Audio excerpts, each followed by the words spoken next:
Hello, welcome back to my channel. If you're new here, my name is Erin. I am a second-year urology resident. I do videos on this channel about medicine, med school, residency, kind of my journey throughout it all. I'm about to start a 5-day straight call for New Year's. So I'm on call for 5 days, which means I hold the pager starting tomorrow morning until Monday morning, which is going to be pretty, fun. But yeah, I thought I would do a halfway through PGY2 check-in. It is December, almost January, and I am basically halfway through my PGY2 year, and I've learned so much, and I thought I would just kind of talk about the year, talk about how it went, is going, talk about goals for going forward, everything like that. So I hope you enjoyed this video. If you do, please don't forget to subscribe. Let's jump in. So PGY2, and I've talked about this a little bit in a previous video, but there's a big difference between PGY2 and PGY1, like intern year and PGY2 year, in terms of responsibility for my program. PGY2 is the first year that you take like primary call and overnight call during the week. So my program, we do home call. So we are pretty much on the schedule, depending of the hospital you're at, but like pretty much on an every other night type of schedule for home call. So that means we're on call every other night. We hold the pager all night, and then we go in the next day and work all the next day. If you have a bad night, if you have a really bad night, they'll let you go home if they can. But it depends on the hospital, like depending on how busy it is. This call was one of the hardest things, and pretty much is still one of the hardest things for me to get used to in that switch. You don't realize how nice it is. Like, I'm not on call tonight. I cannot get paged, and you sleep so much better.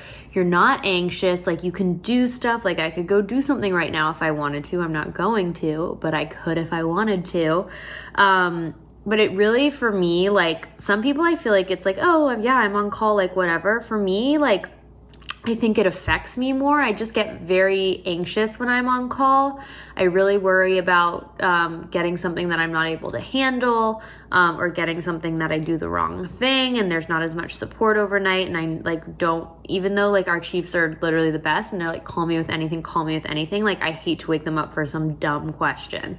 So I try to think through it on my own and try to make my own decisions, and that gives me a lot of anxiety. So that's one thing that I'm definitely still kind of getting the hang of. It is so much better than when I started PGY2. I remember my first night like on call, I think I got called about one thing and I was like literally like crying. I was so anxious. Like I was a mess. I barely slept. And this year, like, I feel like I will sleep now. Like, I still get anxious and I'll still sometimes stalk the ED board and everything like that. But it's definitely a lot better. So I think it takes looking back on how anxious I was the first time to realize how much I improved. But obviously one of my goals is to get more comfortable with call, not let it kind of like, I feel like I get grumpier when I'm on call. Like it kind of like changes my personality, which I hate. I really don't want that to happen. So that's going to be one of my goals kind of going forward, because I have the rest of this year for that and then kind of the same call schedule for next year. Another one of like the big responsibility step ups is we hold the consult pager as a PGY2, meaning that we kind of handle all the new consults that are coming in. As an intern, you will hold this pager sometimes and you will go see new consults, but you run everything through the PGY2. As a PGY2, you still run everything through the chief and like everyone knows about all the consults. But you're kind of expected to manage them on your own, come up with your own plan, present them to the attendings. So it's kind of a responsibility step up in that way. This, again, is something that I've definitely gotten better at. I would say one of my biggest weaknesses kind of in general is the confidence of making my own decisions.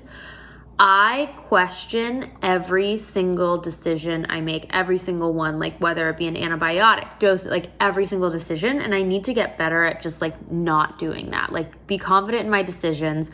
And then I think I also to be perfectly candid, like if there's someone there that I can run stuff by, I just do it. Like I just like fall into doing that when I really like only want to use those resources for when I have a real question, not just like double checking, here's this, double checking, here's this. Like, no, when I actually have maybe a patient that's a little bit more complicated that I do need help with, then I can ask people's opinion, but not for every single thing.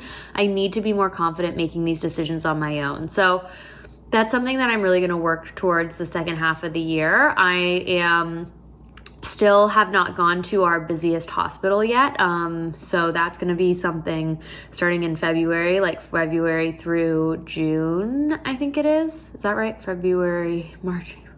Yeah, like end of February through June is going to be kind of the busiest 4 months, and I'm not going to have time to run every consult by everyone, and I'm not going to have time to do that. So I really need to get confident in making these decisions for myself and sticking by them and thinking through things with myself. So I'm glad I got the schedule I did because I knew that was going to be a problem for me. I knew confidence was going to be a problem for me. And so just kind of gaining that confidence until I get to the most difficult hospital is what I wanted. In terms of operative ability, I think I've improved a lot. One of my attendings was actually commenting on how much, even in the past like 2 months, he thinks I've improved. I think I've improved a lot. Again, kind of a confidence issue with operating, like always, wanting to do the right thing and not do something wrong. So just double checking every single move that I make. But starting to get better at that, starting to just do things like take the lead, kind of go for it, which I like. And one of the things that scares me the most about medical training is like that transition from resident to attending when you're an attending and everything is on you. That really scares me a lot. And I am going to try to start kind of thinking more that way. Like if I was an attending, here's the steps I would take and thinking through it like that. So that's not gonna, and I know I'm so far away from that. I'm literally in the middle of my PGY2 year and we have 5 years of residency in total. But I never think it's too early to start kind of thinking that way and getting used to thinking that way, especially for me, because I know it's going to take me a very long time to start to feel confident like that. I just should start making baby steps and doing it now. So that's like really kind of, I know these all tie in together, but confidence is kind of like the overarching main goal for me moving forward. In terms of mood and like handling workload, it hasn't been as bad as I thought yet. There are definitely days where I feel incredibly overwhelmed. There are days when I'm feeling upset. But again, I haven't been to the craziest hospital, which I think will definitely be kind of an experience for me. But so far, just like the support system that we have, and this is why I tell everyone, like, you have to go to a residency program where you like the people, because these are your family, these are the people you're around, these are the people who are helping you out. Like the support system at our residency program is top notch, and I never feel like on my own, or I never feel left out in the dust, and it's like just the best to have that camaraderie, even with people who you're not working directly with. Like I will never work with my 2 other residents in my year because we all are at different sites and we rotate, so we never work together, but we talk on the phone, we commiserate, we laugh, like we'll get drinks.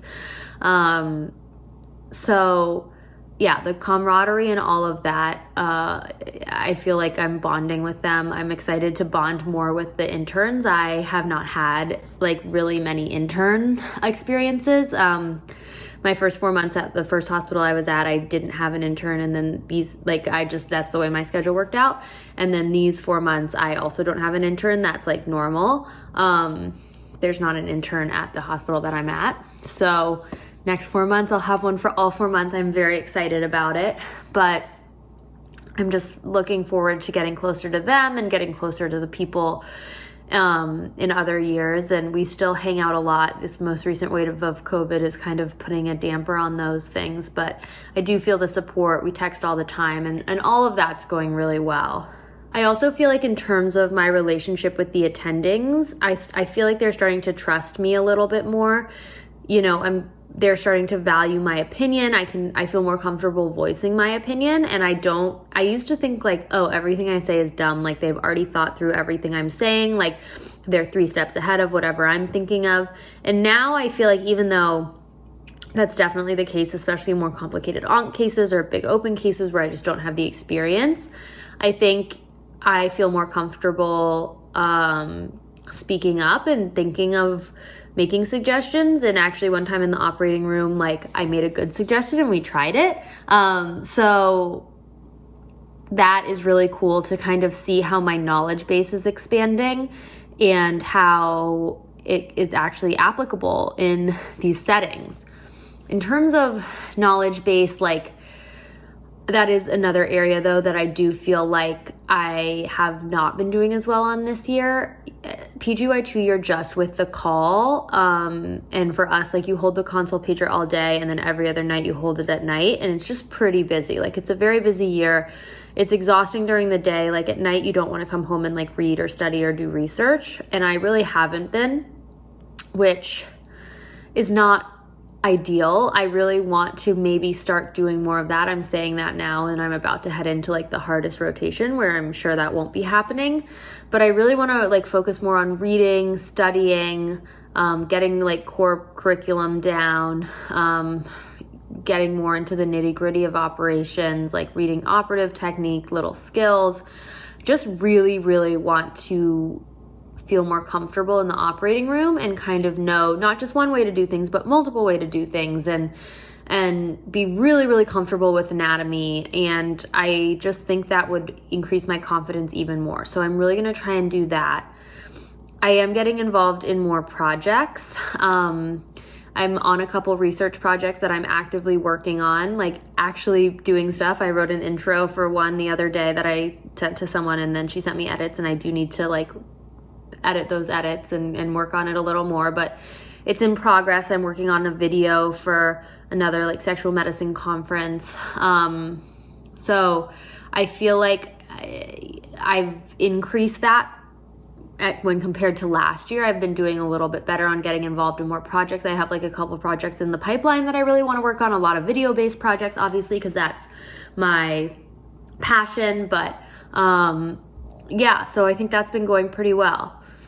So yeah, I know this is very rambly, but I just thought for A, you guys might be interested in this, and then B, for my own looking back on kind of when I'm like graduating, seeing what I'm like as a PGY2. I just like, you know, it's like a video memory journal. But yeah, I am, like I said, starting a 5-day call stretch. I'm going to vlog, so you guys stay tuned for that video. And I hope you all are having a really good holiday season and get excited for 2022. I'm not going to jinx it, but I'm excited. All right. I'll talk to you guys later. Please don't forget to subscribe. That would mean a lot to me. Bye.